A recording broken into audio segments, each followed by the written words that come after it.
Welcome to the Real Mom Hub, where we celebrate the beautiful, profound transformation into motherhood. It's a journey that shatters and rebuilds us in incredible ways.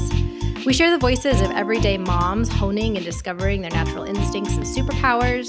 We talk to experts to try and make sense of our minds and bodies. We air out the hard parts of parenting people don't like to talk about. Because let's be honest, motherhood is as hard as it is joyful. So why not embrace it? Lean into the growth, the struggle, the magic. This is your opportunity for complete and utter personal transformation. Come with us. We're so glad you're here. Hey everyone. Today we're interviewing Sarah Kaetterhenry. She is a millennial mom from Stevens Point, Wisconsin. She is a real estate agent, she's a business owner, and she's really passionate about helping moms especially find community and feeling at home in their spaces. So we have a great conversation today. We talk about an ADHD diagnosis later in her adult life. We explore motherhood, pushing neurodivergent parents to their limits, but also how that helps you thrive as a creative entrepreneur. It's just a really fun conversation. Sarah has great energy, and we know that you'll learn a lot and have a great time. So grab your favorite drink and let's dive in. Here's Sarah. I'm so excited. We have Sarah, and I should have asked you how to pronounce your last name. Just thinking that. Yeah, Kaetterhenry. Kaetterhenry. Yes. It's a great name. Thanks. So Sarah does so many things. She's like a lifestyle guru for the Stevens Point area. She also sells homes. She helps people with their social media. She's a mom. Sarah, I'm curious what a random Wednesday looks like for you. Oh my goodness. I usually don't know until after I've done it. So my day usually ends up looking a lot different by the end of it than what it was looking like in the beginning. In the summer, right now my kids are in daycare, so my husband can take them to daycare. So I'm actually off carpool duty in the mornings, which is great. So I have my mornings to wake up, journal, go for a walk, check my emails. And then by 9 or 10, that's usually when my day starts. Sometimes I will have showings. Sometimes it's a matter of content creation or meetings with people, business owners or people who are hosting events that want to be featured on Stevens Point happenings, which actually I recently changed my handle. So now it's just Sarah Kaetterhenry. And then, closings here and there, errands. And sometimes I'll just take a random Wednesday afternoon off and spend time with my kids. And that was the whole reason why I wanted to work for myself and have a flexible schedule. Sometimes I will take a nap. Sometimes I will go in the summer, I'll go read at the pool. So it always looks different, but there's a balance of like some days are going to be really, really busy. And then I try to follow those up with more flexible free days. That's so nice. It's kind of the dream. Yay. And did you always feel like you wanted to be a working mom? Did you want to be a mom? That's a great question. I think I did. Like deep down, I think I always knew that was the path for me. But in my 20s, I think I had a period of time where I tried to be tough and I was like, I don't want kids. I'm going to travel. I'm going to keep all my money, that kind of thing. And looking back, I really wasn't ready to be a mom in my 20s. So it really wasn't on my radar then. But so it kind of just happened naturally, like when it was meant to happen. Mm-hmm. So I definitely think 30s was the right time for me. So I had my first when I was 31. And then I had my second when I was 33. And it's been perfect. Like motherhood has been the best thing for me. But I never dreamt of being a mom. It wasn't like my number one priority, but also I didn't really establish a career. Like in my 20s, I didn't know what I wanted to do when I grew up. And I started real estate the month that I turned 30. And I found out I was pregnant like 5 months later. So oh my goodness. I never really got a chance to like build the business and then build the family. I was like, always building them side by side. This is what I really want to get into because how do we do that? Especially something like real estate, you've got to hustle so hard. I feel like those first couple of years, and you're popping out babies at the Yes. same time. Yeah. For the first 3 years, I was either pregnant, postpartum, or I had a newborn in some form.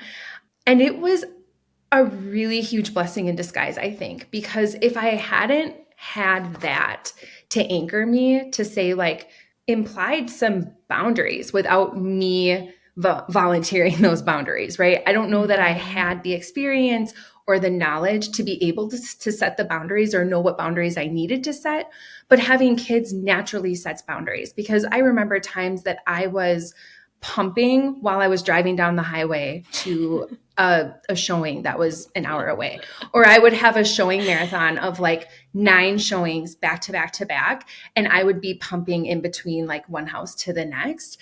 And so it was like, I physically can't do that every day. I can't do that every weekend. And I learned that really, really quickly.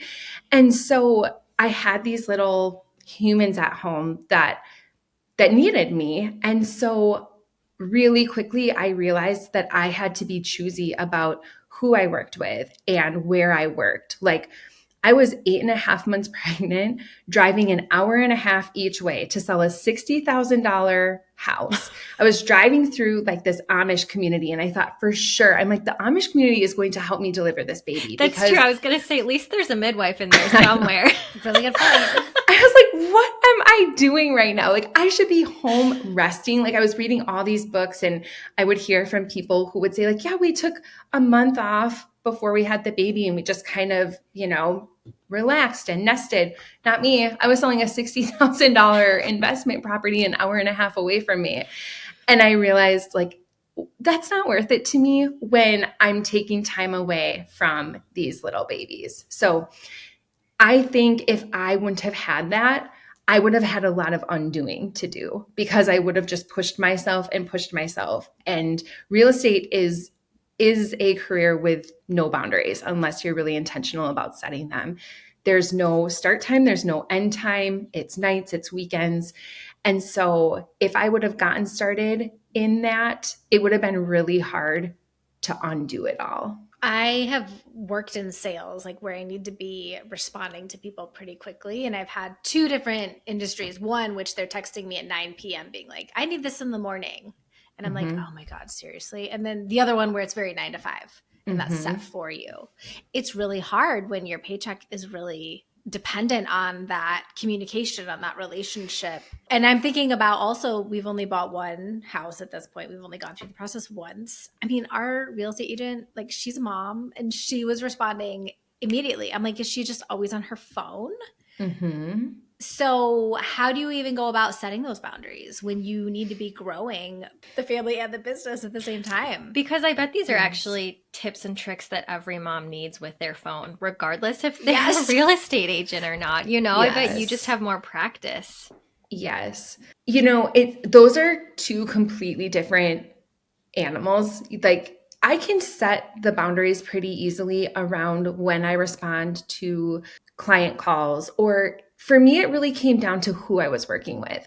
Because as soon as I started working with other families and other moms, they totally got it. Like, they knew that I needed to be home by 7 for bedtime. They knew that on the weekends, I wanted to be spending time with my family. But the phone thing, when you run a business that's on social media, that's a whole nother thing that doesn't sleep, that doesn't have a start time or an end time.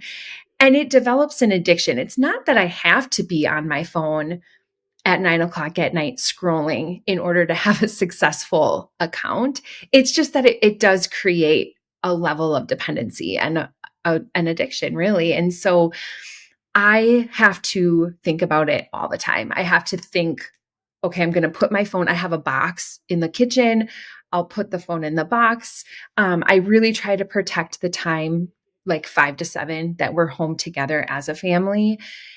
And I always tell myself, it's okay if someone doesn't get a response in 2 hours. Like, 2 hours is not that long, but it's hard. It's really hard. And it's not a perfect practice at all. Some days look really good. Some days don't. But I think the reality is we are all addicted to our phones, and it's just something that we have to be mindful of every day. If we can just put our phones down for, even if it's just 1 hour a day, that is a step in the right direction. I have a good friend who's trained her 5-year-old to ask her what she's doing on her phone every time she pulls it out. Get out. Which is brilliant, right? Because if it's like Yes. something that she's feeling good about, right? Like Yes. I'm working, I'm setting up this phone call with my friend for later tonight. It's easy to just tell her daughter that.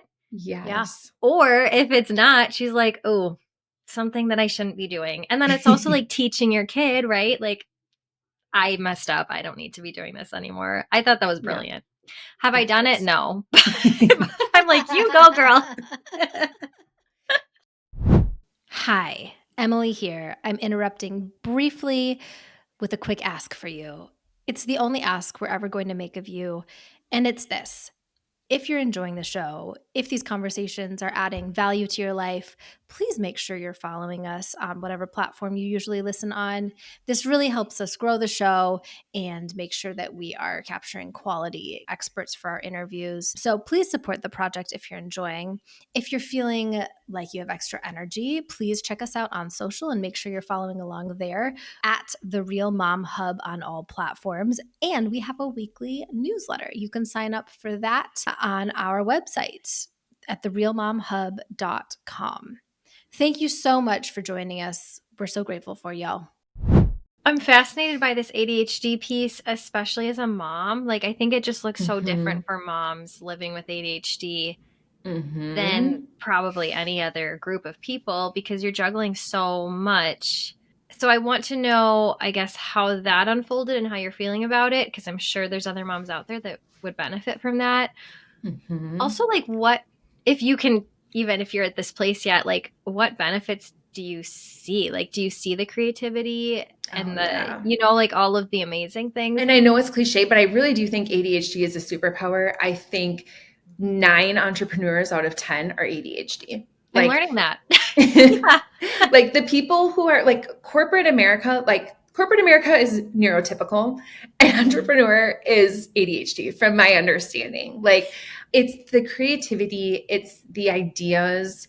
The follow through on the ideas aren't great, but like the really good ideas that come through at really random times is ADHD. So I think there's a lot of really great things about being ADHD. And I think that it gives a lot of possibility and just entrepreneurship in general. Like if your brain supports an entrepreneurial journey, you have so much more potential and possibility. Sky's the limit when you work for yourself. You know, you get to set the ceiling as far as income. You get to set the ceiling as far as hours you work. As long as you have the regulation and the self-awareness to be able to set those boundaries. As far as like being diagnosed is concerned, so I was diagnosed at 36, maybe 37, somewhere between there. So pretty late in life. And it really reared its head for me in motherhood, in having to manage all of the schedules. School is a nightmare for me. Like you send home 500 papers, they are all going in the garbage. I am not going to read one. Like I cannot with like the clutter and like just the organization I rage of toss. It yeah. Feels Me good. too. Like I would prefer if I could just light it on fire. That would be more cathartic for me. On the last day of school, my son came home with like 30 new books. And I was like, who is responsible from the library? For this? Like that you needed to return. No, like for him to keep. Like his reading teacher sent him home with 30 books because he must have told her that he didn't have any books that like he could read at home. So like he wanted to practice reading. So she sent him home with like 30 plus books. And I was so angry because I was like, now I have to find a place to store these things. So those are the things that my brain cannot handle. Like I can't handle a toy room where like there's not a compartment for everything. I can't even manage my house, honestly. I can't keep it clean because I don't have the systems in place that work with my brain. And so it became really clear to me when I became a mom. I was like, I can't function. And the problem I think with being a mom and being ADHD is you go to the doctor and they say, oh, it's just because you're a mom. You don't have Mom brain. ADHD. You're just really overwhelmed with kids and all these things. And that was my first experience. The first time that I went to get diagnosed, it was a sit down interview, and they ask a lot of questions about how you were as a child and how you performed in school. And because I did not have educational problems, I didn't have behavioral problems, he wrote me off and he said, you do not have ADHD. In order to qualify for ADHD, you have to have exhibited behavioral problems as a kid. This is just a classic case of you're a busy mom and you're having a hard time organizing it all and navigating it all. Well, and don't women mask more typically in terms of like being on the spectrum as well? Like any kind of neuro diversity, like we're much better at assimilating to our environments and just like putting it. Yeah. Wow. Absolutely. Okay. Before I'm curious, like, can you like 2 or 3 things that really caused you to like sit in this room and try and get diagnosed? Like what were the pain points that were so bad where you're like, I'm going to fight for this diagnosis? I think it was the overwhelm. Like number one, I couldn't, my brain was never, still never is quiet or like calm. Like I would wake up in the middle of the night thinking about things that I have to do, or having new ideas. And then I would have to figure out like, where am I going to store this so I don't forget this idea? And it was just always chaos. And it was chaos that was causing anxiety, which was then affecting my kids. Sure. So I think that's the hard line for me with anything, is when it starts affecting my kids. That's when I'm going to try to find a solution. So that was one thing. I'm trying to remember. I listened to a podcast. It was the Gold Digger podcast, and she was interviewing Tracy Aksuda, I think is her name. And she's an ADHD, I don't know, expert or something, or a therapist. I'm not even sure. But she was breaking down all of these different like signs and symptoms of ADHD in women that I had never even considered ADHD. And I was listening to this podcast and I was like, this is all me. All of this. I resonate so deeply with every single thing she's saying. And it was like the rejection sensitivity, time blindness. And I was like, those are real things. What? And so that was, I think, when I really kind of started to consider it. And then I have a friend here locally who is a huge ADHD advocate. She was diagnosed when she was young. 2 of her 3 boys have it.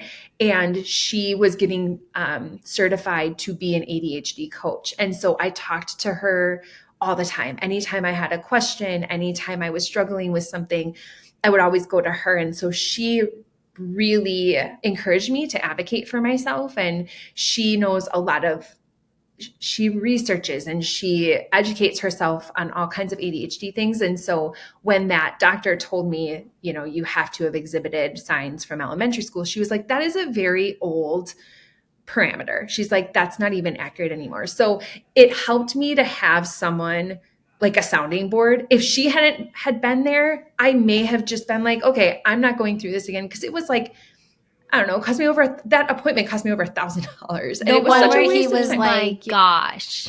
Yeah. And so I was like, I probably wouldn't have done that again, but I had a support system that, and then I continued to educate myself and I continued to feel aligned with the things that I was learning about ADHD. And so that was what gave me the confidence to continue to seek out that diagnosis. So then moving forward, how has that helped you just function in the world? You know, that's a great question. Not much has changed. I am not on medication. I tried a bunch of different medications, different dosages, and I never found one that helped. They all made me feel worse. And I also learned that like stimulants, and I don't know if this is like scientific or not, but I've read a lot of research that highly sensitive people are sensitive to stimulants. And so I would identify as a highly sensitive person, and the stimulants made my anxiety so much worse. So it was essentially like kind of fixing one problem to create three more. And like, I'm not looking to do that. And so I am not on medication. For me, it's really just the knowledge, I think, and it forces me to give myself grace. Because if you are expecting to act as a neurotypical and you're not neurotypical, you are going to beat yourself up all the time. And so I think for me, it was just this like veil was lifted. Like, I don't have to be so hard on myself that I don't operate like everybody else. It's okay that I don't operate like everybody else. And I'm going to work to find the ways that I do best operate. So I am seeing a therapist who specializes in ADHD. That's probably been like my most helpful tool.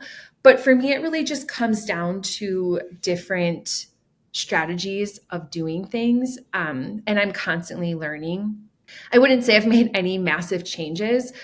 I have found peace in being able to tie that back to like when I was in high school or college for that matter. If I was in a class that I cared about and it was a topic that I was really interested in, I'd get an A, no problem. If I wasn't interested in it, you could not pay me to put the work, the time, the effort into it. Like, I had to retake math classes. I had to retake science classes because those are things I just do not care about.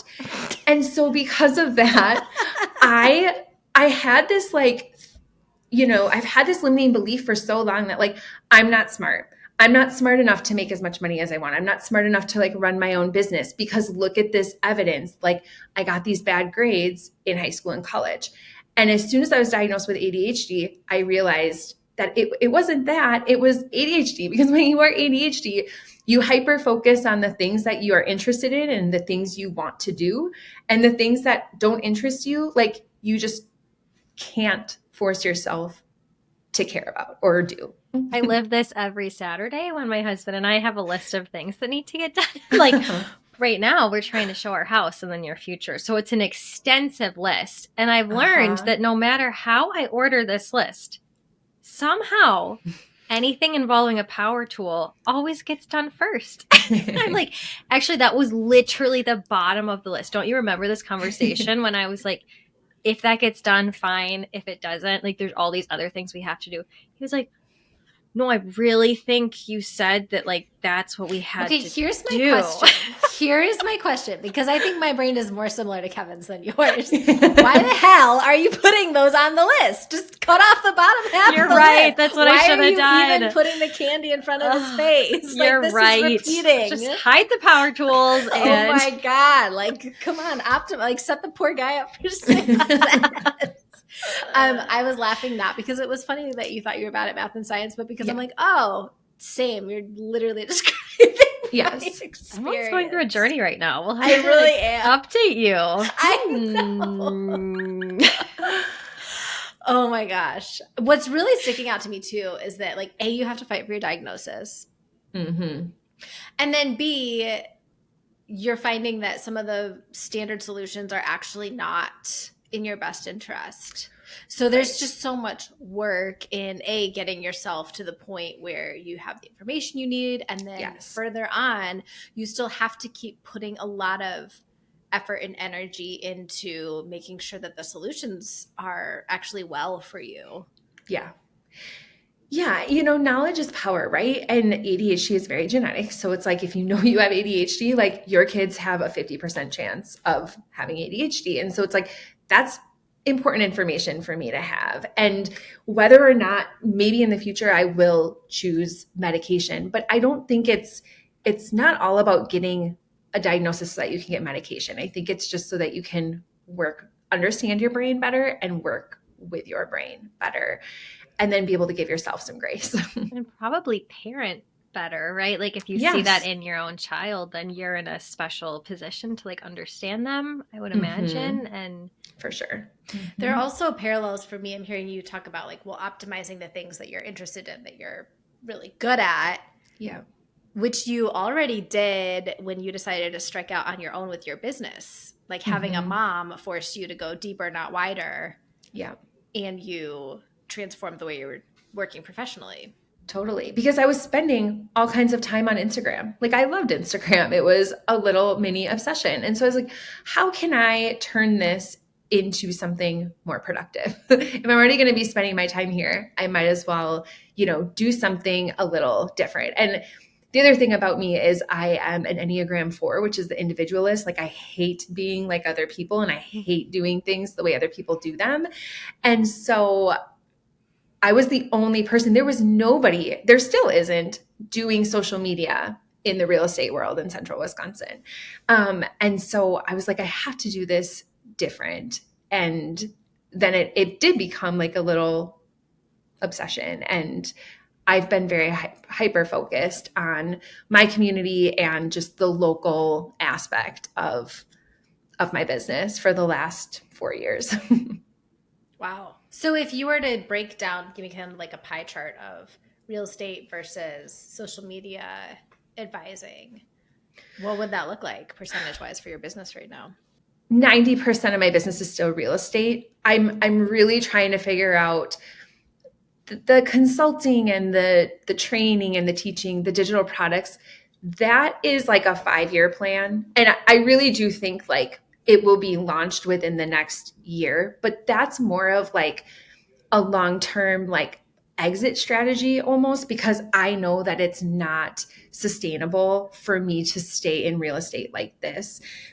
Because you can have boundaries, but at the end of the day, there is still always going to be a sense of urgency with real estate. Like I can set boundaries that I don't work on the weekends, but if a house comes up and someone wants to write an offer on that, it just happened this weekend. I worked all weekend because I was negotiating an offer. And the alternative is that someone doesn't get the house that they really, really want. Yeah. And that's just not, it's not an option. And so I don't know how much longer I can do that. And I don't want to do that for the entirety until my kids are 18 and they're out of the house, So I'm trying to build something else, but it's really hard when you have something that's new and uncomfortable and you don't exactly know how to do it. And it's going to take a lot of time.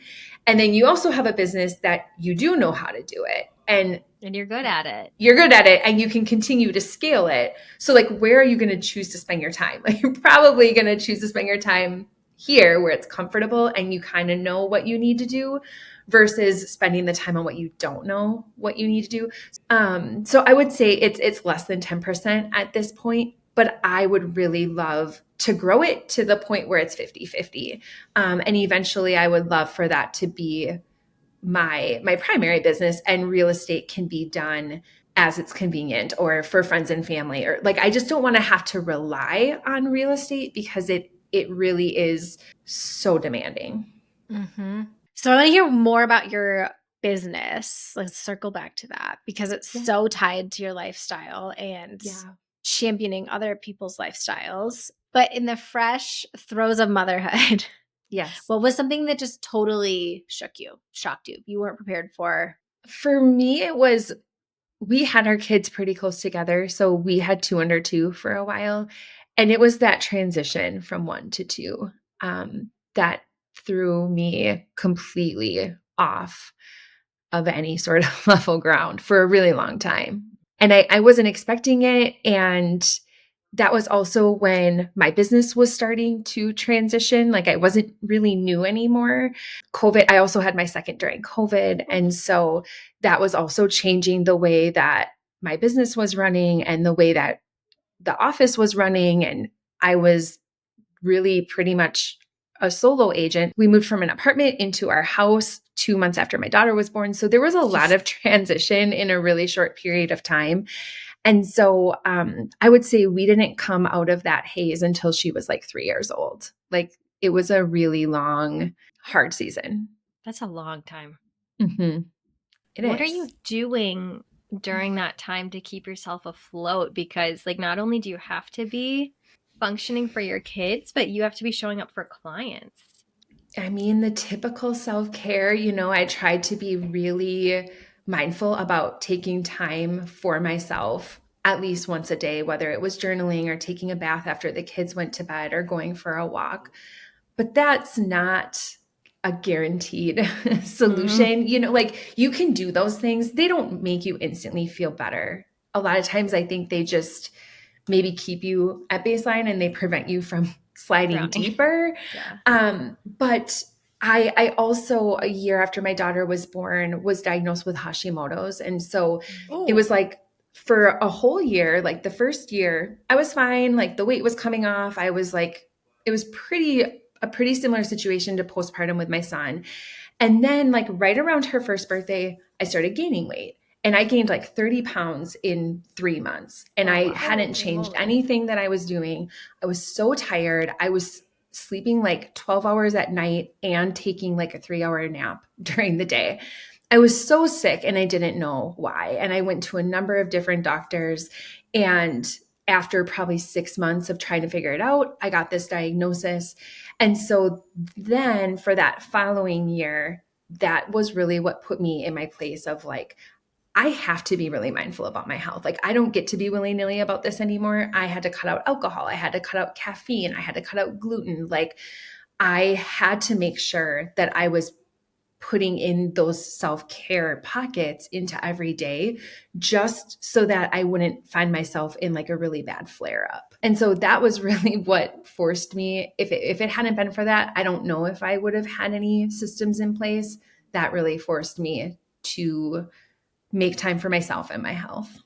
And that's a thyroid condition, right? Yep. Yeah. And I mean, dairy too. Am I remembering correctly? You can't eat. It doesn't help dairy. it. Yeah. But I never got to the point. I mean, I'm a Wisconsin girl at heart. Like cheese is like, if I can't eat gluten, like it's going to be cheese. Like if I can't have carbs, then yeah, I will be eating cheese. That's the only way I'll get any sort of protein or Joy. Nutrients. Yeah, joy and joy. Totally. We are going to talk about a sponsor that I think is most highly endorsed by my husband, Kevin. It is 8 Sheep's Organic, and they have this Sleepy Time lotion. Oh, obsessed. Their magnesium, like the lavender, the only thing that actually works on restless legs. Mm-hmm. That is why my husband highly endorses it, because I'm already a thrasher. Yeah, we shared a bed as children. I remember this. Yeah, I can't sleep. When I'm pregnant, it is horrible. Like the house can't sleep. So in the middle of the night, I wake up, I'll roll over, I just slather that stuff all over my legs. I can go right back to sleep. Well, because it smells so good too. It's yeah. beautiful. It's I will also say there are a couple mamas in my life who, when they first became pregnant, they do these gorgeous like gift bundles where you can get the restless legs, like the sleepy lotion, and their stretch mark prevention. Mm-hmm. And they recommend that you put this stuff in the fridge because it's so fresh, you could almost eat it. I mean, I'm not recommending that. Like, please don't do that. But it's super natural. This company is founded by moms. This is a small business. We love to support them. Use the link in the episode description to get 10% off your order. Go check out what they have to offer and buy it for every single mom in your life. Hey, Cal, do you remember when I was first pregnant, one of the first questions I came to you in a panic over? What do I wear? Yeah, I'm pretty sure it was, what the heck do I put on my body? And do you remember the first recommendation you had for me? I'm sure it was Kindred Bravely, because I tell every single new mom that they have to look into Kindred Bravely. Yeah, no, that was how I remembered it too. Yeah, I think specifically the leggings. Fave products. Absolutely. Leggings, bras. I mean, everything in between. You know what I've been wearing recently, which is funny? They're really nice bamboo, no slip, like hospital socks. Shut the front door. I was out of socks, put them on. They were so nice. I haven't taken them out for 3 days. I've never tried those. They're incredible. All of the things I've had from them, I've had for like 3 years. No wear and tear even. Somehow amazing. They don't pill. They're airy. I mean, phenomenal product. And this company is founded by women. It's led by women, moms specifically. So they get us. We love them. So how do listeners support this mom-owned business? They can use the link in our show notes. Start there and make sure that you enter our code, the Real Mom Hub 15 at checkout for 15% off your purchase. And you can buy all these staples that honestly you'll keep in your drawers long after maternity, postpartum season is done for you. Yeah, I never put mine away. My body shrank back almost back to normal. And so did the clothes. The leggings still fit me. Incredible. How? We don't know. Incredible. We don't know, but we love them. Thank you, Kindred Bravely. So what are these shifts you're making in your business then? I'm freshly in motherhood. My first is going to be 2 next month. he's going to get a sibling in the fall. Like we are in it. So I'm just like, people who have been through it, tell me everything. when can you breathe again? Oh. So 3 years for you after your second. That's a long haul. It was. My daughter she is a spicy second born, Yes. just the epitome of like your strong-headed girl who's like gonna do some really cool things in the world, but it also makes for like some headbutting. And once she turned 1 and she could kind of like start moving and communicating in her own way, she got really, really difficult. And I've got one of those. I was just thinking about Nora. from 1 to 3, she cried every day. Not at daycare, not if she was at grandma or grandpa's, but only when she was home with us. She would come home, like she would wake up crying. She would cry until we dropped her off at daycare. We would pick her up and she would cry and tantrum until we put her to bed. And oh my gosh.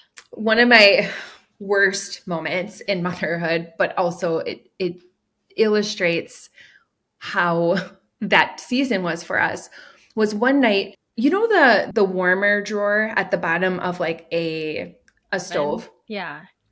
I didn't realize that is not just for storing pans. Like it also gets hot. Like it is an actual warming drawer. And so one night it had gotten turned on somehow and she was playing with it and she shut her knuckles on it. And it was hot, but we didn't know that.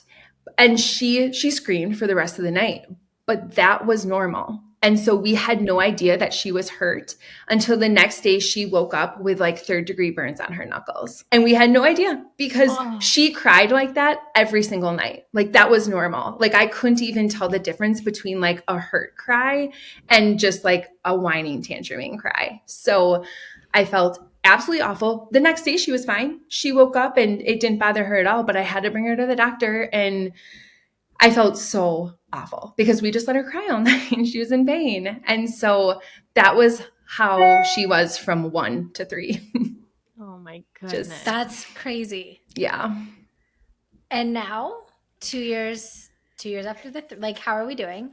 We're good. We're really good. She's really fun. She's hilarious, but she's funky and spicy and she gets her mindset on something and it's hard to tell her otherwise. So she's just such a stark contrast from our son, who is like very quiet, very much a rule follower, they're both very emotionally intelligent and they're both very like lovey, but in different ways, you know, like he's just so sweet and she pushes everyone's buttons and has to have her way. And it has to go the way that she has it in her head or like no dice. So I think you're they're describing just so my different. children. Yes. Both of them. It's like you start over because how can 2 people create 2 humans that can be so different? Like they're both being raised by the same people under the same roof and they could not be more different. So it was like, it almost felt like she was our first all over again. But except that we also had a toddler too that we had. So it was just really hard. But now I love that they're so close in age. Like they're siblings. Like, so of course they fight, but they get along so well. They support each other. And I'm just so glad that they have that in the other person. I see their friendship, which is really cool. That's the dream. It is. It 100% is. And for them to have someone to play with and like they do their own thing together and they explore the yard together. And that's just really important. Yeah, that's really cool. Yeah. So I'm just like thinking back to when I had my first baby and how isolating that feels. So you're a community builder, like you love to create community for other people. Were you finding community at that stage, or like when did community become so important to you? It started shortly after I had my daughter. So the account itself started in 2021, so a year after she was born. But no, I did not. And I don't think I opened myself up to the community aspect because it was so hard. I just sort of wanted to like keep my head down and do it myself. And like, I'm kind of like a hyper independent person, which apparently is a trauma response, which makes perfect sense. But like, I like to do things like on my own. I don't love to rely on other people. I'm kind of a control freak. And so I shared what I was going through and I shared what was hard, but I didn't really open myself up to let anybody help me or support me. You know, Are it you was the just, oldest? mm-hmm. Yeah, I definitely am. And I don't know, maybe it was in that I started to realize how important community was. But when I started getting messages from people like, thank you so much for sharing this. Like, I don't feel alone, or like, I'm experiencing this too. And that was really when it started to click for me that that connection is such a core value of mine. And it made me feel less alone. It made me feel valuable. It made me feel like I could have an impact beyond just selling houses. Like, I can connect with these people in a totally different way. It doesn't have to be real estate related. And it's much more meaningful when it's based off of something that we're all collectively going through. So I think that's kind of where it started. And then with kids, you're trying to get out of the house, you're trying to like find fun things to do. And so then it just sort of naturally clicked, like, these are the things I'm doing with my family. I'm sure there are other families out there who want to do that as well, but they don't want to pack up their families, get there, and it's a total bust. So maybe I can be the guinea pig and do that, and then report back on like what's worth it and what isn't. That's huge. And I feel like I'm listening to you and I'm like, oh, I think I'm going through a similar thing because I've always been quantity over quality. Yeah. Reverse that, quality over quantity. Yeah. Personally, not big on small talk. Also, have had a very relationship driven career up to this point. And so now with having a kid, I'm like, sometimes presence is just enough. Yeah. Like someone just needs to be there with their kid saying, oh, I see you this hard thing. That has never been my experience as an individual before. But as a mom, I'm like, why is that so powerful? It's just, yes, it's really necessary.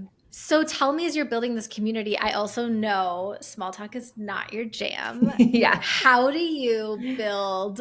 My sense is you're kind of one of those super connector people that like every mom wants to know. How do you build the quantity but keep it quality? How does that feed you? I guess I'm asking a couple different things at once. So the quantity comes organically. Like, if you are putting out quality content and you are genuinely concerned about people first, and you're not in it just for a follower account or like money or whatever it is, right? Like, you're genuinely there to help people and connect people. I think that has to come first. And if we take that offline, what does that look like? Most of my connections do come from Instagram. Like, most of my clients find me on Instagram first, or they are a referral from another client who probably found me on Instagram. So I think that the reason that I wanted to build my business like this was because I wanted to put myself out there without someone saying yes or no. How do I say this? Like the rejection thing, right? The rejection sensitivity. I don't want to pitch myself. I don't want to go to a listing appointment. I don't want to sell directly to you and say, hey, do you need a realtor right now? I want to put myself out there wholly and authentically so that you can see who I am. And so then when those people come to me, I find that we have a connection because they already know I'm a mom. They already know what I like to do because we've had that. They've watched me for so long. So I don't feel that I necessarily need to know everything about someone else's life for us to have that connection. As long as they know me and they know who I am and what I stand for and they connect with that, we usually get along so much easier, and there is no need for small talk because they feel like they already know me. Like, that's what everybody always tells me is, I feel like I already know you. I love that you share like all the hard stuff too and not just the highlights. And so that is almost like the icebreaker. Like, people don't feel like we have to do this back and forth small talk thing. They already know who I am. That's brilliant, actually. You're making it so Callie and I won't really struggle with social media. Like it just is like so annoying to me. I'm gonna be honest. Like I love it when people comment. I love it when people like. I actually love a DM. Like Yeah, me that's too. where it's fun for me. Well, like Yeah. the real community building, right? Yes, like because the that's an actual real interaction conversation. Yeah. But we both talk about it and we're like, oh my God, we did long form on purpose. Like, I don't want to be an influencer. And now just listening to you, I'm like, well, you're really making a case here, Sarah, for sharing more of our actual lives. And like finding more amazing moms quickly. Yeah. I mean, yeah. So when you do it right, you kind of do just erase the small talk, which, God, how much time does that save? So are you connecting with moms like outside of this? Like, have you made friends in Central Wisconsin through Instagram then? Yeah, Okay. I have. And you know, I'm not a big friendship person, if I'm being completely honest. Wait, like say more. What do you mean? Yes. Is that something people say? I don't have a lot of friends. I don't have a great track record with friends. I'm laughing.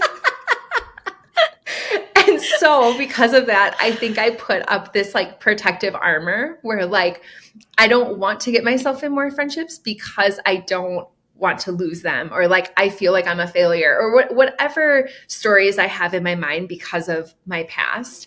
It's easier to busy myself with my kids and my family and my job.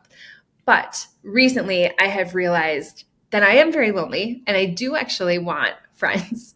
I would love a best friend. So this will be like my shameless plug. If anyone's looking for a best friend in Central Wisconsin. Stevens Point. She knows everywhere cool to go. So yeah. Right. I have met the friends that I do have and that I have felt comfortable enough nurturing relationships with have all come from Instagram. And some of them I have not even met in person. Some of them are realtors in different states. So it's just really cool because again, it sort of takes away that pressure of, you know, meeting friends is kind of like dating again. So it takes away that need to like take time out of your schedule and sit down at a restaurant or over drinks or whatever it is and try to have conversation.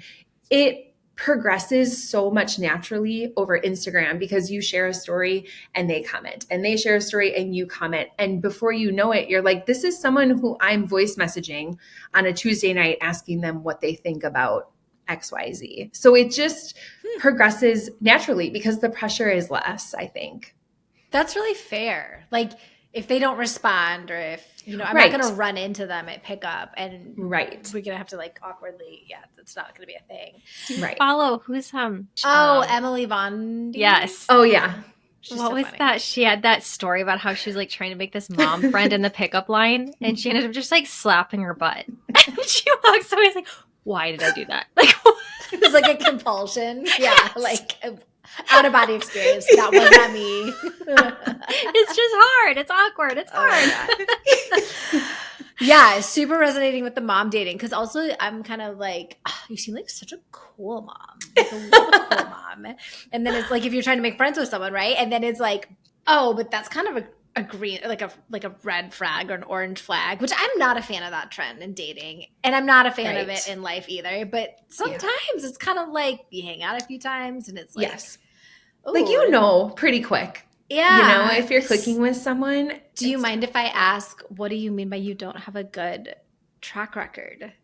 You know, you know how most people, they have like friends from high school still or friends from college. Mm-hmm. And that just isn't me. And all of my friendships have ended. And when I look back on it, I think it has a lot to do with like, now I'm at a point in my life where I can look at it and I can evaluate it and see why. But I think a lot of it is like the ADHD and like the rejection sensitivity. Like anytime I feel rejected or my feelings are hurt, like I'm out. Like I'm not having a conversation previous me. Like now where I'm at in life, I can sit down and have a constructive conversation with someone. But when I was younger, I was just like out right away. Like it was like a one strike type of situation. Someone hurt my feelings or like wronged me in any way, and like we weren't sitting down to have a conversation about it. I was just like out. And so I think it has a little bit to do with like my attachment style and just, you know, my history that I never really dug into until like now when I'm like in therapy and things like that. But I just never I never really realized it or attached it to those things. I just thought, I'm not a likable person. I'm not cut out for friendship or whatever it is, you know? And I think it's that stereotype of like women and drama. And like, I always found myself in that. So then I started to think like, I'm the problem. So I'm just gonna steer clear of it. Wow. Thank you so much for sharing that, because you give off like popular girl vibes. Like I look at you and you're so sparkly and warm, and you've seen a lot of success in life. So that's actually shocking to hear, and I think really relatable. I think so many of us feel that. Yeah, friendships, and I think as we get older, they get more complicated, you know, and it's hard to find time for complicated. Like when you have kids and a business, and it's really easy to craft this story of like, I don't have time for anything else that's going to be hard or complicated or messy. Or and there's some truth to that. Yeah, I have, an hour for a coffee date, but what I don't have is energy to manage that.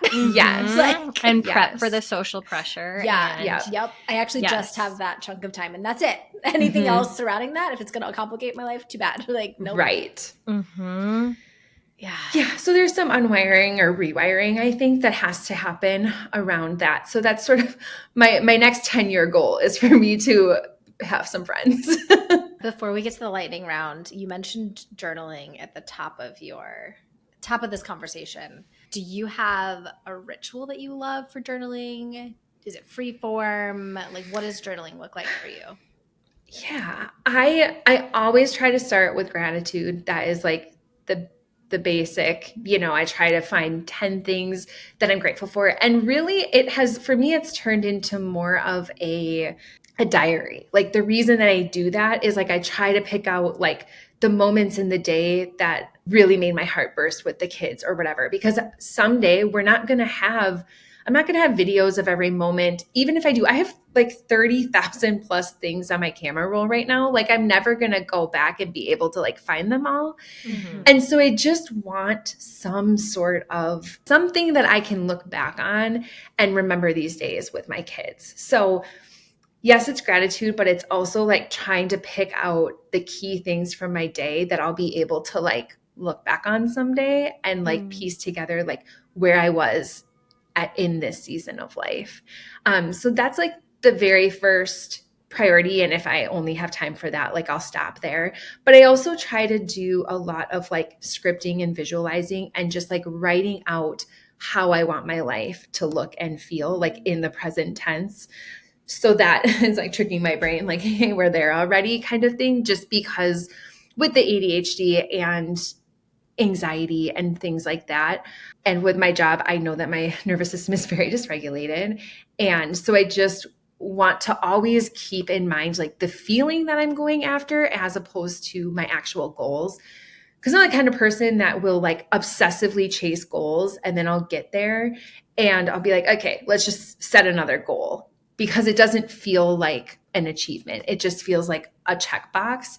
And I have found that if I can identify like the actual feeling that I'm chasing and how I want my life to feel, then those goals will feel better. So that's really what I try to write out. That's so interesting. And what's the famous quote? Like people don't remember what you did, or I don't remember the first half of it, but it's really the end result of this quote is people will always remember how you made them feel. So you're just kind of personalizing that in your own life.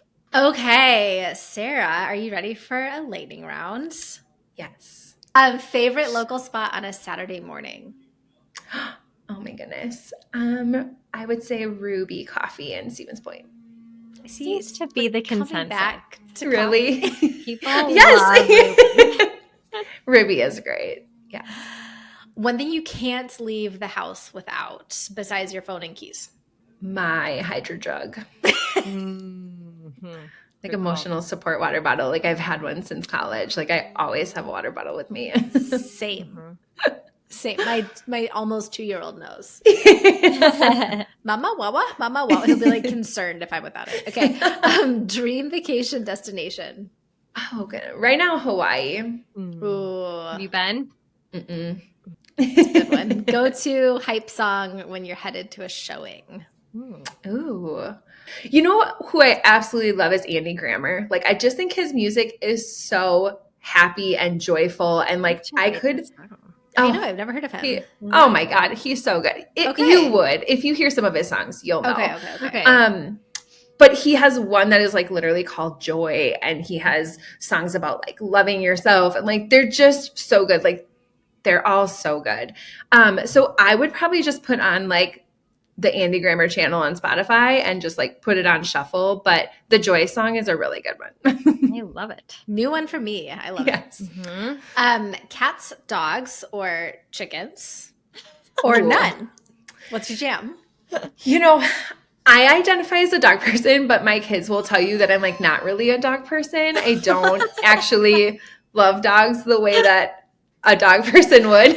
So I guess I would say I'm none, but we do have a dog. I feel like getting a dog in motherhood is different. We also got a dog. I thought I was a dog person. I'm like, yes, kids, dog. Like, I'm sorry. Totally. It's just what it is. Same. That was me too. Like we had her before we had our kids, and once we had the kids, it was like, I don't have the bandwidth. I can't. I don't want you touching me. I don't. Yeah. Glad it's not just me. I know. I felt really bad about it. For like, I lost her like 6 months ago because I like let her out and forgot that she was out there, and like she got picked up by the Humane Society. I'm like, I am a terrible dog mom. I have no business having a dog, but I'm also heartbroken. Best piece of advice you've received, either on career building or motherhood? I think it really is like showing up authentically as yourself, wherever that may be, is going to attract the right people. So it's like not trying to be for everyone and being more mindful about who you are trying to attract. It's a good one. What is lighting you up the most right now? I'm in a really big, like, I think 2025 is a big transformation year for me. And so I'm getting a lot of ideas. I'm leaning into a lot of these ideas. I'm creating a lot of new things. And I do love to create. So I think just the idea of like scaling my business to where I want it and starting a new business endeavor and being in the messy middle of it, as hard as that is really exciting. And it's really one of the bright spots in this season. That's cool. It's fun to think about. You have to keep us posted. Yeah. One local business you think everyone needs to know about? I love tapped maple syrup. It is just like the best. They have different flavors and they have cocktail syrups, and the blueberry syrup is my absolute favorite. And I think they are just the sweetest family, and it's just a really fun experience to like support someone like that in your community. Cool. Okay, I have to look them up. Last question. What makes you feel beautiful? That's a great question. I don't even know. Like getting older, I think I have really doubled down on like skincare and taking care of my skin and having a routine. And ultimately, I think it's that. It's like taking care of my skin, finding the products that feel good on my skin. And it's like now being a mom, like most days I'm wearing like athleisure wear. So it doesn't make sense to have like a full face of makeup with athleisure wear. So it's like finding the products that like make sense for my lifestyle, make my skin better.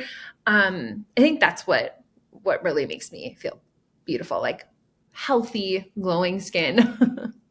It is. You look great. You do. Thinking your skin is glowing. Yeah. Oh, thanks. Under a like ball hat, Britt. I do love hats. Hats also make me feel pretty cool.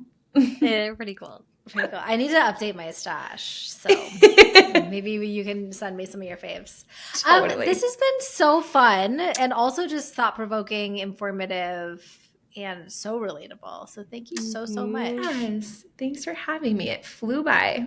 I know. Yes. I looked at the time. Whoa. Like, I'm not ready to be done. I know. Me neither. Let's keep it going. Well, we'll have coffee sometime. If you want friends, we got you. Okay. Wait, At Ruby. We'll all go to Ruby. Yes. At Ruby. Thanks, Sarah. Thanks, Sarah. It's so great to chat. Bye. You've been listening to The Real Mom Hub. Our music is by Naomi O'Leary. You can find us on social at The Real Mom Hub. We're not the authority or even very educated on the medical issues discussed. Do your own research, talk to an expert, make your own decisions, and call us if you learn anything new. If you like what you hear, follow us on Instagram, or better yet, subscribe to our newsletter. If you don't, that's fine. We can all move on. Our purpose here is community, so if we've resonated with you, tell a friend. Thanks for listening.